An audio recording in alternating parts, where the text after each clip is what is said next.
الحمد لله نحمده ونستعينه ونستغفره ونؤمن به ونتوكل عليه ونعوذ بالله من شرور أنفسنا ومن سيئات أعمالنا. من يهده الله فلا مضل له ومن يضلله فلا هادي له، ونشهد أن لا إله إلا الله وحده لا شريك له، ونشهد أن سيدنا ونبينا محمدا عبده ورسوله صلى الله عليه وسلم. أما بعد،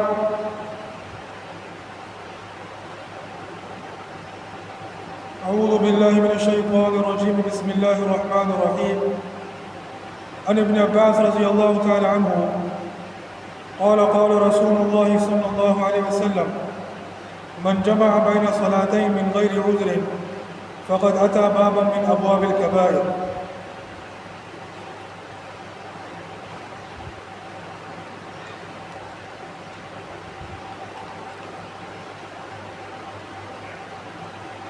حضرت ابن عباس رضی اللہ تعالیٰ عنہ سے روایت ہے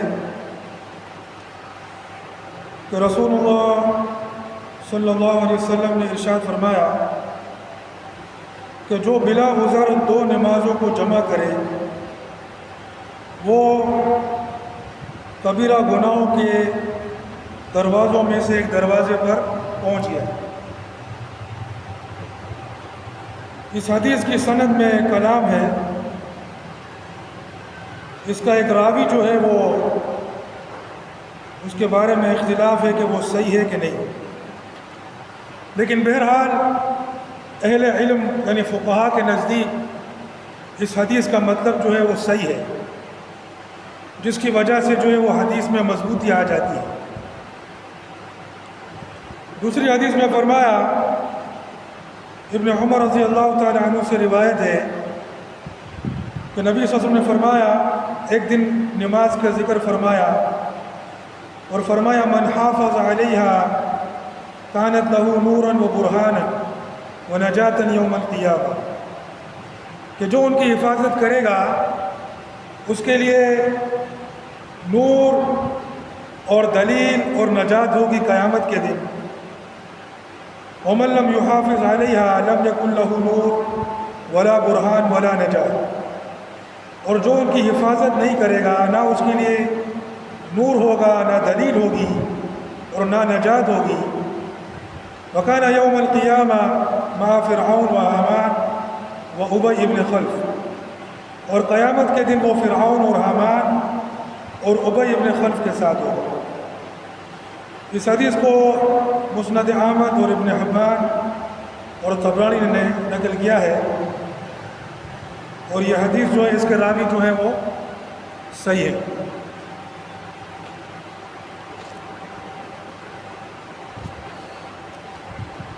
دو حدیثیں پڑھی نماز کے بارے میں، دو حدیثیں پڑھی. پہلی حدیث کے اندر حضور پاک صلی اللہ علیہ وسلم سے جو ارشاد مروی ہے، اگرچہ کہ وہ حدیث سنداً ضعیف ہے، لیکن دوسری بہت سی حدیثوں میں یہ مضمون آتا ہے، جیسا کہ اگلی حدیث میں بھی ہے کہ جو نماز کی حفاظت نہیں کرتا اس کا حشر قارون فرعون کے ساتھ ہوتا ہے. تو اس سے بھی پتہ چلتا ہے کہ یہ کبیرہ گناہ ہے. اور قرآن میں بھی ہے کہ ان الصلاۃ کانت علی المؤمنین کتابا موقوتا، کہ بے شک نماز جو ہے وہ مومنین پر فرض ہے، موقوتا یعنی وقت کے ساتھ، موقوت ہے، اس کے وقت اوقات مقرر ہے. تو قرآن و حدیث سے یہ بات واضح اور صاف ہے کہ نماز کو قضا کرنا یہ بہت بڑا گناہ ہے. اور حالات یہ ہیں کہ بہت سے لوگ جو اپنے تئیں نمازی سمجھتے ہیں اپنے آپ کو، اور لوگ بھی ان کو نمازی سمجھتے ہیں، بڑی آسانی کے ساتھ نمازیں قضا کرتے ہیں. خاص طور پر فجر کی نماز قضا کرنا ان کے لیے گویا ایسا ہے جیسے کوئی مکھی بیٹھی ہوئی ہو، مکھی اڑا دی بس، آج جو ہے وہ دیر سے اٹھے، سمجھے نا، اور یہ ان کا ایک عادت بنی ہوتی ہے. اور اسی طرح جو دوسری نماز فجر میں تو زیادہ ہے، اور جو دوسری نمازیں ہوتی ہیں تو کبھی کام میں لگے ہوتے ہیں، اور رستکم ہے بعد میں کریں گے، پھر کرتے کرتے جو ہے وہ دوسری نماز کا ٹائم ہو جاتا ہے، اس کو بھی قضا کر دیتے ہیں۔ تو یہ قضا کرنا جو یہ معمولی چیز نہیں، یہ بہت بڑا گناہ ہے، چاہے بعد میں پڑھ بھی لو۔ یہ دوسری حدیث جو پڑھی جو کہ مضبوط حدیث ہے، اس میں یہ نہیں فرمایا کہ جو نماز نہیں پڑھتا، اس میں فرمایا جو نماز کی حفاظت نہیں کرتا۔ اس کو سمجھو نا، ایک آدمی نماز بالکل نہیں پڑھتا تو اس کا تو معاملہ ہی بالکل الگ ہے۔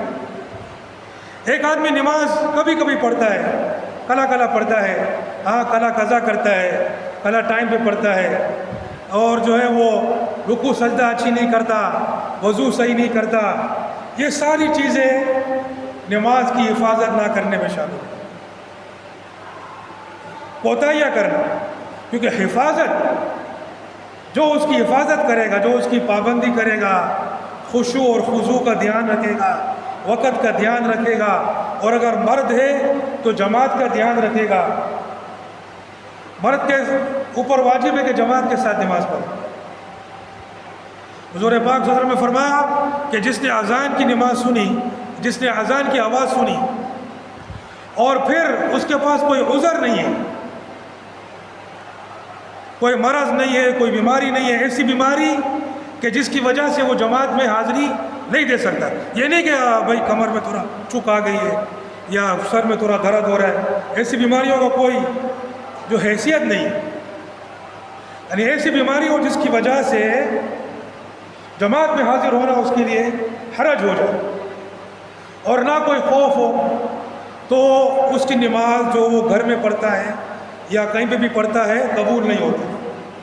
یہ حدیث میں ایک نابینا صحابی آتے ہیں، فرماتے ہیں میں نابینا ہوں، مجھے اجازت دیجیے کہ میں گھر میں نماز پڑھ لوں۔ نبی صلی اللہ علیہ وسلم فرماتے ہیں کیا اذان کی آواز آتی ہے؟ بولتا ہاں آتی ہے۔ بولا پھر جواب دو، پھر لبیک کہو، حی علی الصلاۃ حی علی الفلاح، حالانکہ نابینا ہوتے ہیں، ہوتے نہیں، ان کو بھی اجازت نہیں دیتے۔ اور صحابہ کرام فرماتے ہیں کہ اگر دو آدمیوں کے بیچ میں بھی اگر اس بندے کو سہارا دے کر لایا جا سکتا تو اسے بھی جماعت کے اندر کھڑا کر دیا جائے، اسے بھی جماعت کے اندر کھڑا کر دیا جائے۔ یہ ساری باتیں حدیث میں موجود ہیں۔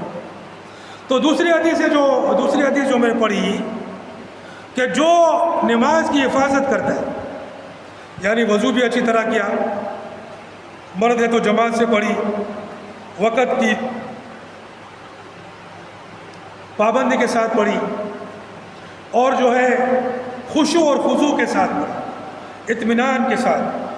خشوع کا مطلب کیا ہے؟ سکون، کہ اس کا دل بھی ساکن ہو، اس کے اعضاء اور جوارح بھی ساکن۔ بعض دفعہ لوگ دیکھتے نماز میں ان کو پورے بدن میں خارش شروع ہو جاتی، پورے بدن میں خارش شروع کر دیتے، سمجھے نا؟ یہ سارے شیطانی معاملات ہیں، اور نماز ایسے پڑھتے ہیں جیسے کوئی ان کے پیچھے بھاگ رہا ہے، سمجھے نا؟ جیسے کوئی کتا ان کے پیچھے لگ گیا ہے یا کوئی جانور لگ گیا ہے، اسپیڈ کے ساتھ، اور یوں باہر 1 گھنٹہ بیٹھے ہوں گے تو کوئی ان کو فرق نہیں پڑے،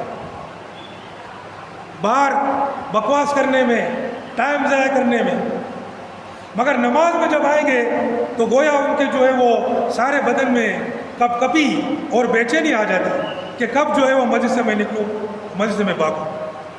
تو حدیث میں ہے کہ ایسی نماز جو ہے وہ اس کے لیے بدعا کرتی ہے کہ اللہ پاک تجھے بھی ایسا برباد کرے جیسا تو نے مجھے ضائع کیا، اور پرانے کپڑے کی طرح لپیٹ کے اس کے منہ پہ مار دی جاتی ہے۔ تو خشوع اور خضوع، اطمینان کے ساتھ، جماعت کے ساتھ، پابندی کے ساتھ جو نماز کی پابندی کرے گا، 5 وقت کی حفاظت کرے گا، تو اس کو اللہ پاک قیامت کے دن نور عطا کرے گا، روشنی ہوگی، پل صراط پر اندھیرا تاریکی، اللہ پاک اس کے لیے روشنی پیدا کرے گا، اور دلیل ہوگی، برہان۔ جب کوئی مقدمہ ہوتا ہے تو کیا بولتے ہیں؟ ثبوت لاؤ، مطلب ثبوت لاؤ، تمہارے پاس ثبوت کیا ہے؟ تو اس کے پاس ثبوت ہوگا قیامت کے دن جب قیامت کی اس پر جو مقدمہ، جو قیامت اس کا اپنے زندگی کا مقدمہ جب وہ پیش کرے گا اللہ کے ہاں، تو اس کے پاس ثبوت ہوگا اور نجات ہوگی اس کے لیے۔ اور جو حفاظت نہیں کرتا، کبھی پڑھ لی کبھی نہیں پڑھی، نہ خشوع خضوع ہے، نہ رکوع سجدہ اچھی طرح ہے، رکوع سے اٹھا تو پورا اٹھا نہیں اور چھلانگ ماری سجدے میں، سجدے سے اٹھا اور پھر دوسری چونچ ماری اس نے، تو اس طرح کی نماز اور نماز قضائیں کر رہا ہے اور یہ ساری حرکتیں کر رہا ہے، تو پھر اس کے لیے نہ نور ہوگا، نہ اس کے لیے ثبوت ہوگا۔ جب ثبوت مانگا جائے گا تمہارے ایمان کا کیا ثبوت، اور نہ اس کے لیے نجات ہوگی۔ اور فرعون کے ساتھ اللہ اکبر، اکفر الکافر فی العالم، دنیا کا سب سے بڑا کافر، یا سمجھو کہ دنیا کے سب سے بڑے کافروں میں سے ایک، جس نے خدائی کا رب ہونے کا دعویٰ کیا، انا ربکم الاعلی، اس کے ساتھ اس کا حشر ہوگا۔ اور اس کا جو وزیر تھا حامان، اور قارون جس کے خزانے جو ہے وہ ایک بڑی جماعت اٹھا دی تھی، چابیاں اس کی، اور اللہ پاک نے اس کو زمین میں دھسا دیا۔ تو ایسے بدترین کافروں کے ساتھ اس کا حشر ہوگا۔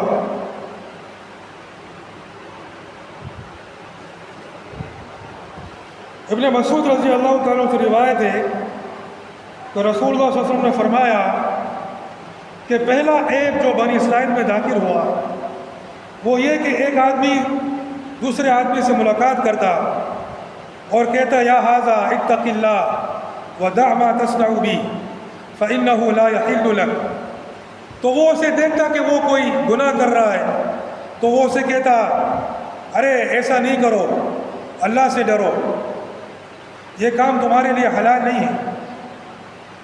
ثم یلقوہ من الغد وهو علی حالہ، پھر اسے جب اگلے دن ملاقات کرتا اور وہ اسی گناہ کے اندر ہوتا، فلا یمنعہ ذلک ان یکون اکیلہ وشریبہ وقعیدہ، لیکن یہ بات اس کو نہیں روکتی کہ پھر بھی وہ اس کے ساتھ کھائے پیے اور بیٹھے۔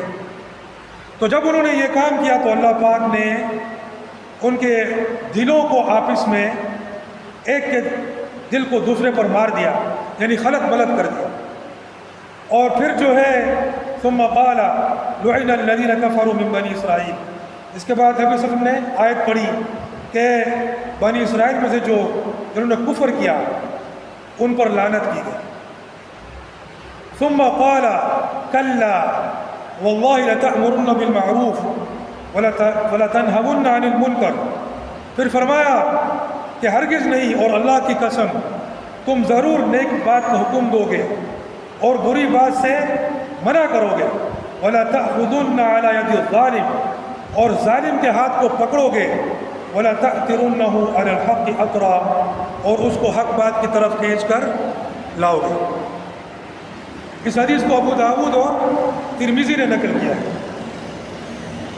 اس حدیث کے اندر جو مضمون ہے نیکی کا حکم دینا اور برائی سے منع کرنا اور ظالم کے ہاتھ کو پکڑنا اور اس کو جو ہے حق بات کی طرف کھینچ کر لانا، اور دوسرا گنہگاروں کا بائیکاٹ کرنا، گنہگاروں کا مقاطعہ کرنا، بائیکاٹ کرنا، یہ دونوں حدیث مضمون جو ہے اس حدیث کے اندر کہ بنی اسرائیل کے اندر جب وہ ایک آدمی دوسرے کو دیکھتا کہ وہ گناہ کر رہا ہے تو وہ اسے منع کرتا، زبان سے اس کو بولتا کہ ایسا نہیں کرو، اللہ سے ڈرو، یہ کام حرام ہے، تمہارے لیے جائز نہیں ہے، تمہیں اس کا حساب دینا ہے، اللہ کے ہاں پیش ہونا ہے، اللہ نے اس سے منع فرمایا ہے، اللہ اس سے ناراض ہوتے ہیں، ساری باتیں۔ اور وہ جو ہے وہ ایک کان سے سنتا دوسرے کان سے نکال دیتا، وہ اپنے معصیت میں اپنے گناہ میں لگا ہوتا، پھر وہ دوسری بار اس کے پاس آتا تو دیکھتا بھائی وہ تو اس میں کوئی تبدیلی نہیں آئی، اسی میں لگا ہوا ہے۔ ہاں، جیسے کوئی نماز نہیں پڑھتا، نماز کی ہو بھائی چلو بھائی نماز کے لیے چلو، ہاں ہمارے آپ جائیں، سمجھے نا، اور وہ حاضر نہیں ہوتے نماز کے لیے، پتہ ہے یہ نماز نہیں پڑھتا، ہاں، اور بکواسیں کرتا ہے، گالیاں بکتا ہے، غیبتیں کرتا ہے، تہمتیں لگاتا ہے، لوگوں کو تنگ کرتا ہے، لوگوں سے ناحق جھگڑے کرتا ہے، اور جھوٹ بولتا ہے، اور خیانت کرتا ہے، اور بے ایمانیاں کرتا ہے، اور جو ہے وہ نامحرموں کو دیکھتا ہے، اور شراب پیتا ہے، اور چرس پیتا ہے، اور پتہ نہیں کیا کیا کرتا ہے، تو اسے منع کیا ایسا نہیں کرو، اللہ سے ڈرو، لیکن پھر اس کے پاس آئے اور اس میں کوئی تبدیلی نہیں، لیکن پھر بھی یار کیا کرے، پڑوسی تو ہے نا، ہاں، گونڈی ہے تو ملگرے ہے، ہاں، یا پڑوسی ہے یا ملگرے ہے یا کوئی اخپل ہے، ہاں، اخپل کلی کا ہے، گاؤں کا ہے، کچھ بھی ہے، کوئی نہ کوئی بہانہ دل میں سہانا کر کے جو ہے وہ اس کے ساتھ بیٹھتا ہے، گپ شپ لگاتا ہے، اس کے ساتھ کھاتا پیتا ہے، تو اللہ پاک جو ہے وہ ان کے قلوب کو خلط ملط کر دیتے ہیں، یعنی جیسے بدکاروں کے دل ہوتے ہیں، اللہ پاک جو ان کو منع کر رہے تھے ان کے دل بھی ایسے کر دیتے ہیں، یعنی اللہ پاک چاہتا ہے کہ جب تم دیکھ رہے ہو کہ یہ میرا نافرمان ہے تو تم اتنے بے غیرت ہو کہ اس کے ساتھ بیٹھتے ہو اور میری محبت کا دعویٰ کرتے ہو کہ تم میرے بندے ہو، ہاں، ایک آدمی تمہارے باپ کو برا بھلا کہتا ہو، تم اس کے ساتھ بیٹھو گے؟ اگر بیٹھو گے تو باپ کیا سوچے گا، یہ تو پتہ نہیں یہ میرا بیٹا ہے یا پتہ نہیں کیا ہے، اتنا بے غیرت، سمجھے نا، اتنا بے شرم، اتنا بدبخت، سوچے گا نہیں سوچے؟ اور اللہ پاک اس کے وَلِلَّهِ الْمَثَلُ الْأَعْلَىٰ، وہ تو سب سے زیادہ غیرت مند ہے، ہاں، حدیث میں ہے سب سے زیادہ غیرت مند اللہ پاک ہے، تو وہ کیسے اس بات کو گوارا کرے گا؟ اور پھر جو ہے حضور پاک صلی اللہ علیہ وسلم نے فرمایا کہ اللہ پاک نے بنی اسرائیل پر لعنت فرمائی، لُعِنَ الَّذِينَ كَفَرُوا مِن بَنِي إِسْرَائِيلَ عَلَىٰ لِسَانِ دَاوُودَ وَعِيسَىٰ ابْنِ مَرْيَمَ، کہ بنی اسرائیل پر لعنت کی گئی، ان میں سے جو کافر تھے، عَلَىٰ لِسَانِ دَاوُودَ وَعِيسَىٰ ابْنِ مَرْيَمَ، داؤد علیہ السلام اور عیسیٰ ابن مریم علیہ السلام کی زبان، ذَلِكَ بِمَا عَصَوْا وَكَانُوا يَعْتَدُونَ، اس لیے کہ وہ نافرمانیاں کرتے تھے اور حد سے گزر جاتے تھے، كَانُوا وَلَا يَتَنَاهَوْنَ عَن مُنكَرٍ فَعَلُوهُ، وہ ایک دوسرے کو منکرات سے نہیں روکتے تھے، لَبِئْسَ مَا كَانُوا يَفْعَلُونَ، بہت برا تھا وہ کام وہ کرتے تھے۔ تو اللہ پاک نہ صرف ہم سے اپنے آپ کو سدھارنے کا مطالبہ کرتا ہے بلکہ ہم کو عالم کو سدھارنے کا مطالبہ کرتا ہے۔ پھر فرمایا کلا، ہرگز نہیں، یعنی جو تم سوچ رہے ہو یا کوئی اور سوچ رہا ہے کہ ہم لوگ اپنی اپنی کر لیں گے بس ہو گیا، اس سے معاملہ صحیح نہیں ہوگا، اپنے آپ کو سدھار لو لیکن یہ کافی نہیں ہے، واللہ لتأمرن بالمعروف، تم ضرور نیکی کا حکم دو گے، ضرور نیکی کا حکم دو گے۔ اچھا یہاں پر یہ سوچو، لتأمرن، امر یأمر، اس کا مطلب کیا ہے؟ حکم دینا، اس کا مطلب درخواست کرنا نہیں، اس کا مطلب ہے حکم دینا کہ تم نیکی کا حکم دو گے، وَلَتَنْهَوُنَّ عَنِ الْمُنْكَرِ، اور تم برائی سے منع کرو، برائی سے روکو گے، وَلَتَأْخُذُنَّ عَلَى يَدِ الظَّالِمِ، اور تم ظالم کے ہاتھ کو پکڑ لو گے۔ اس سے صرف زبانی ہم کلامی نہیں کرو گے، یا بعض لوگ بولتے ہم تو دل میں برا سمجھتے ہیں، بعض لوگ ایسے بھی بولتے زبان سے ہی بولوں گا تو یار ناراض ہو جائے گا، تیرے کو اس کی ناراضگی کی فکر ہے، تیرے کو تیرے رب کی ناراضگی کی فکر نہیں، ہاں، بعض لوگ اسے دل سے برا سمجھتے ہیں، دل میں نفرت کرتے ہیں۔ نفرت یہ کیسی ہے؟ اس کو دیکھتے ہیں تو مسکراتے ہیں، چلو اس کو دیکھ کر ناگواری کر رہا ہوں، منہ سے اس کو دکھا رہا ہوں کہ میں تیرے اعمال سے نفرت کرتا ہوں، سمجھے نا، تیرے جو تیرا کردار ہے ہاں اس سے منہ چڑھا کے بھی اگر اس کو دیکھتا ہو تو چلو سمجھ میں آئے کہ دل سے نفرت کر رہا ہے. نفرت بھی ایسی ہے کہ چہرے پر جب اس کو دیکھتا ہے تو السلام علیکم. اب بعض لوگ میرے کو بولتے ہیں ہم کو سلام نہیں کرتا مولانا. لوگوں کو یہاں آس پاس کچھ لوگوں کو میرے سے شکایت ہے کہ ہم کو سلام نہیں کرتا. تم مسجد میں کبھی آتے ہو جو تم کو سلام کروں میں؟ ہفتے میں ایک دفعہ چکر لگاتے ہو مسجد میں یا مہینے میں ایک دفعہ, تم کو کیوں سلام کریں؟ حضور پاک صلی اللہ علیہ وسلم نے بعض دفعہ صحابہ کرام کو سلام نہیں کیا ان کے کسی عمل کی وجہ سے.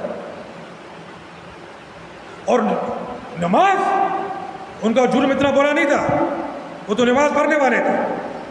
تم یہاں بیٹھے ہوتے ہو, نہ تمہارے چہرے پر داڑھی ہے, نہ تمہارے سر پر ٹوپی ہے, شکل تمہاری بد شکل,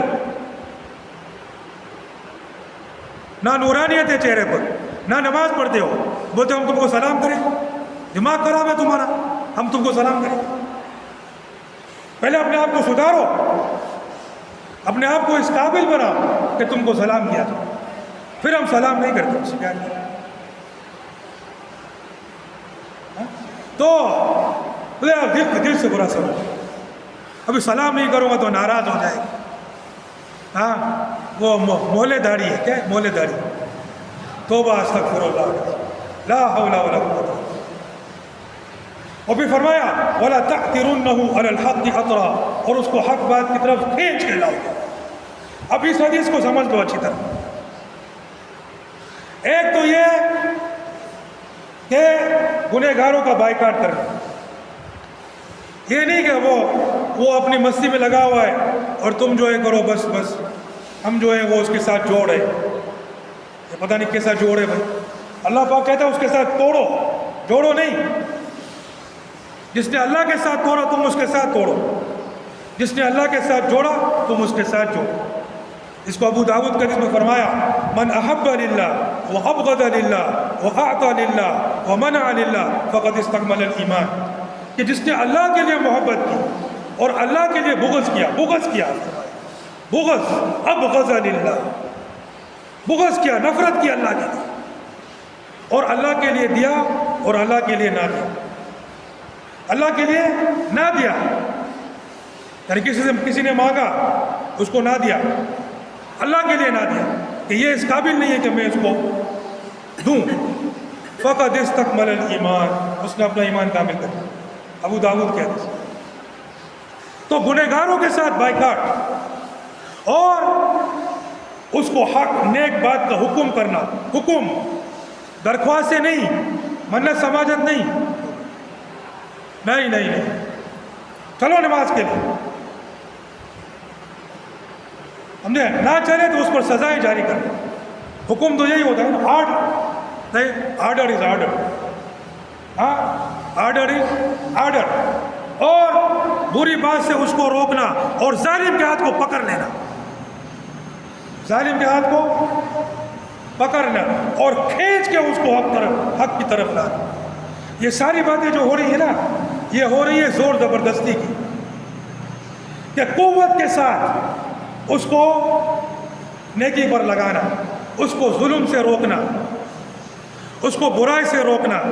اسی کو کیا فرمایا من رأى منکم منکرا فلیغیرہ بیدہ, جب تم میں سے کوئی منکر کو دیکھے اس کو ہاتھ سے بدل دے,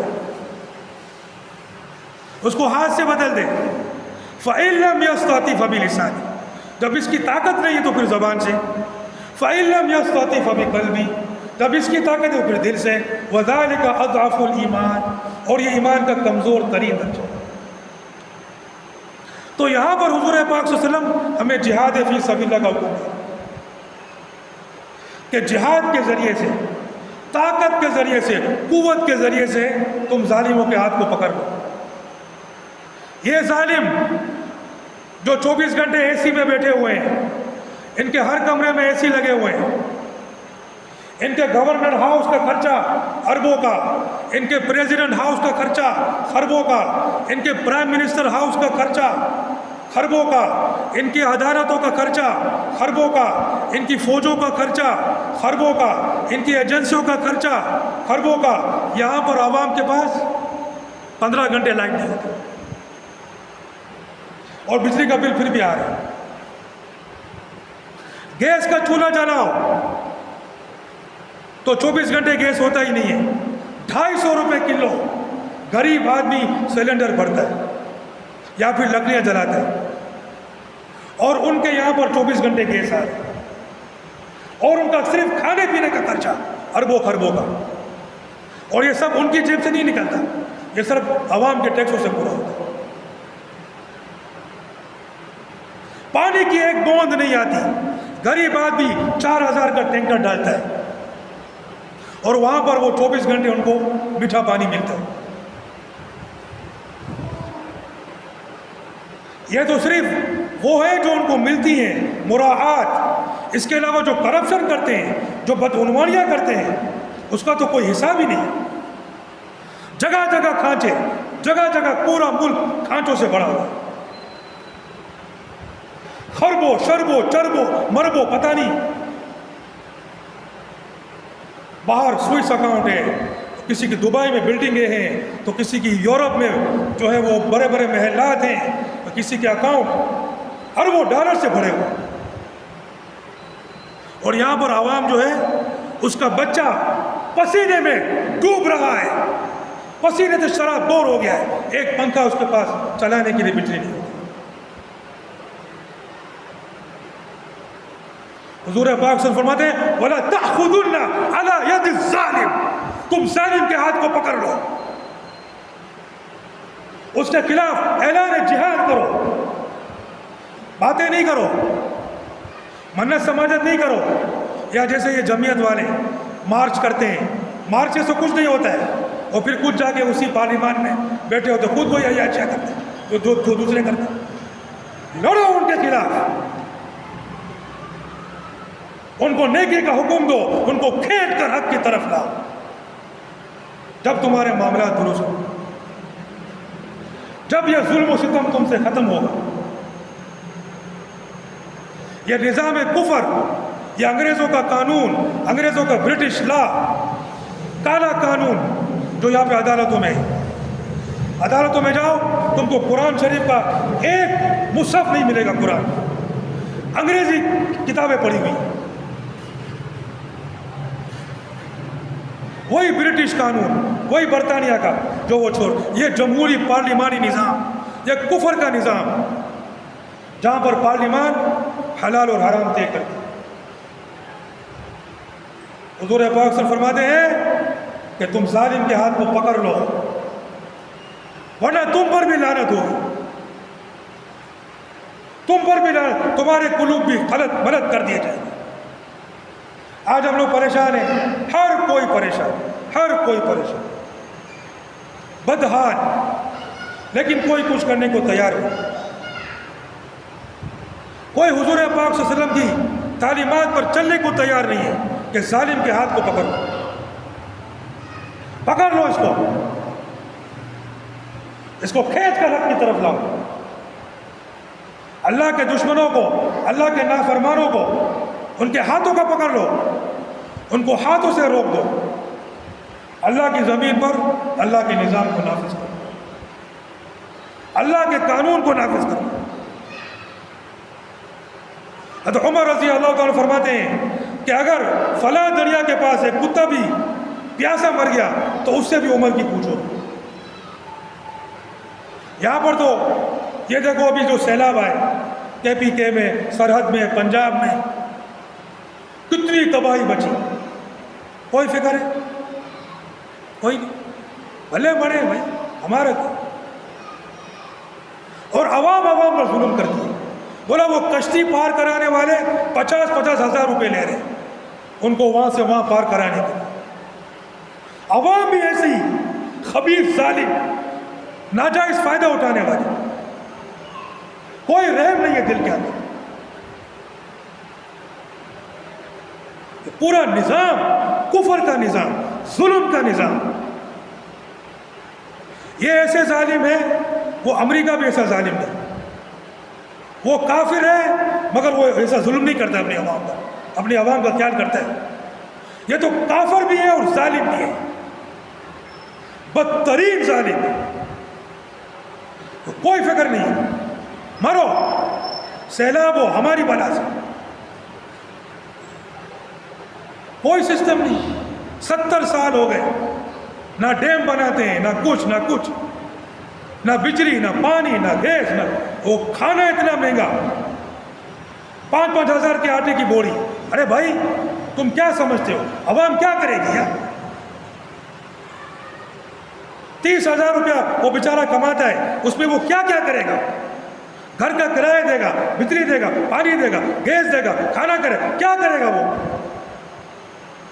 $1 جو ہے وہ 285 روپے کا ہے۔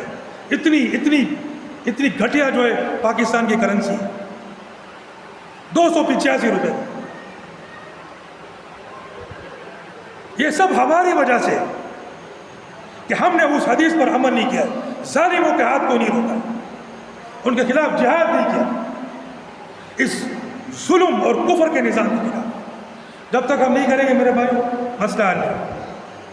تو میرے بھائی 2 حدیثیں پڑھی، ایک نماز کے بارے میں کہ جو نماز قضا کرنا کبیرہ گناہ، نماز قضا کرنا کبیرہ گناہ، اور جو نماز کی حفاظت نہیں کرتا، کبھی پڑھی کبھی نہیں پڑھی، خشوع خضوع سے نہیں پڑھی، دھیان سے نہیں پڑھی، جماعت کے ساتھ نہیں پڑھی، یہ ساری چیزیں حفاظت نہ کرنے میں شامل، وہ کبیرہ گناہ، اور اس کا حشر فرعون کے ساتھ، قارون کے ساتھ ہوگا۔ اب سمجھ لو تمہیں کیا کرنا۔